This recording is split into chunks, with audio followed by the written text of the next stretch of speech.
eu fui criada pelos meus avós, e os meus pais biológicos se separaram quando eu era bem novinha, e fui criada pelos meus avós paternos. Meu pai casou de novo, teve 3 filhos, que eu tinha bastante contato com os meus irmãos, né, por parte de pai. E um dia, em um sábado de 1995, eu tinha 12 anos, meu pai saiu com os meus irmãos para ir para um sítio de um tio que a gente tem lá em Atibaia. E na hora que ele saiu, eu lembro que eu estava com a minha avó, a nossa casa tinha uma área externa em cima e que a gente conseguia ver a rua na frente. Então, estávamos minha avó e eu. E eu estava brincando, eu não ia nesse passeio. Estava brincando, conversando com a minha avó, e a gente viu o carro do meu pai descer a rua para passar ali, para se despedir da gente, né, e depois ir pro sítio. Na hora que eu vi o carro do meu pai descer, eu virei para minha avó, do nada, e os meus irmãos chamavam Hugo. O Hugo está vivo ainda, graças a Deus, Eric e Júnior. Eu virei para minha avó do nada e falei, vó, o que você faria se o Eric e o Júnior morressem hoje? Do nada, assim, uma criança de 12 anos vira pra avó e fala isso. Aí eu lembro que minha avó falou assim, tá doida, menina, não fala esse tipo de coisa, traz coisa ruim, que não sei o quê, tá, esqueci, fui brincar, meu pai foi pro sítio de manhã e voltou no final da tarde. Na volta teve um acidente de carro, bem feio, na Fernão Dias, onde justamente também o Eric e o Júnior faleceram ali. Essa foi a minha primeira previsão, a primeira coisa que eu captei, que eu me lembre, e foi bastante complicado. Bastante complicado. Depois daí eu passei por inúmeras fases. A fase da revolta, porque imagina se uma criança de 12 anos vai entender por que ela teve acesso a uma informação dessa. Sim. E não poder mudar. A fase do arrependimento de não ter ido nesse passeio. A fase que brincadeira é essa? Isso não é justo. E continuei indo para a igreja. E daí eu comecei a fazer terapia, né? Depois de tudo isso, eu fiquei um tempo bem desajustada. Eu lembro que eu fiquei um tempo bem desajustada, assim, era muito novinha.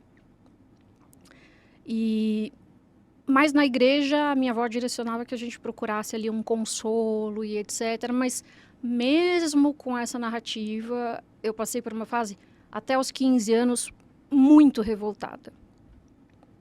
E aí, eu acho que... Eu estava até pensando nisso antes de vir para cá, porque a gente vai fazer o link de Hecate, né? Eu sempre fui uma criança que gostou muito de cemitérios, eu sempre fui uma criança que gostou muito da temática morte, o outro lado, na verdade, né? E eu lembro que num dos dias de sofrimento com o luto dos meus irmãos, eu lembro claramente de um sonho em que eu vi uma mulher de preto com 2 cães.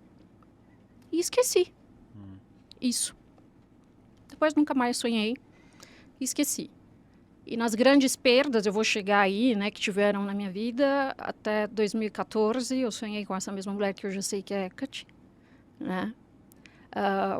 E aí, continuei indo na igreja, me sentindo desajustada, todo mundo no culto, na escola dominical, aprendendo sobre a Bíblia, eu querendo saber de bruxaria, eu querendo voar de vassoura, eu questionando tudo. Casei com meu primeiro namorado, com 18 anos, mais ou menos. Tive a minha primeira filha, e aí, quando eu fiz 18, 19 anos, que eu falei, tô maior de idade, eu falei, não, isso aqui não faz sentido para mim.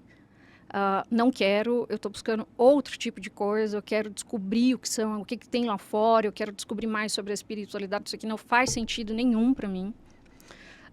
Meu marido da época, você não faz sentido na minha vida também agora.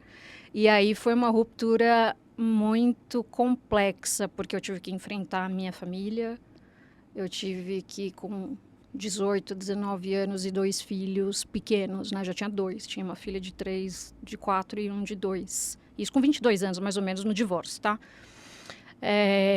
Eu tive que enfrentar minha família, falar que eu queria sair da igreja e que eu gostava de outras coisas, etc. E aí a família se revoltou, minha avó se revoltou, ex-marido se revoltou.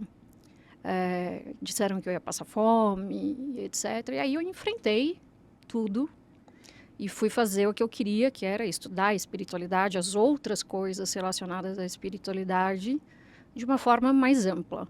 Mas hoje, com 40 anos, eu entendo que o que eu estava procurando era uma resposta um pouco mais complexa, mais completa, que me sanasse algumas coisas em relação àquilo que eu ouvia, porque eu sempre vi gente morta, sempre. E eu queria entender o porquê, né? Na época que eu estava na igreja, eu me sentia desajustada, minha avó me levava para o pastor ungir. No exorcismo não tinha, né? Na Assembleia não tem exorcismo. Mas se tivesse, ela levaria. Então, foi campanha de oração, foi pastor ungindo, foi terapia, até eu descobri que tinha um dom natural ali, que não era uma coisa de 7 cabeças, mas que eu queria entender um pouco mais, com mais liberdade espiritual. Não dentro do contexto de prisão da religião, mas dentro de um contexto espiritualizado. Então, eu sempre digo que a minha vida, o meu caminhar espiritual começou com um evento extremamente triste. Mas que eu entendo que se não tivesse acontecido e etc., talvez as coisas não fossem, para mim, né, como elas são hoje. Começou de uma forma, vamos dizer, bem terrível, né? Muito. Mais terrível impossível. Muito, porque você imagina uma criança de 12 anos... prever uma morte de uma pessoa tão perto. E acontecer no mesmo dia. Né? Então, morreu, desencarnou, né? A esposa atual do meu pai, a sogra, 2 filhos. Quem sobrou foi meu pai e o meu irmão mais velho. Foi terrível para nossa família, né? A gente carrega essa ferida até hoje. Mas para mim foi um marco, né? Foi um start para entender algumas coisas.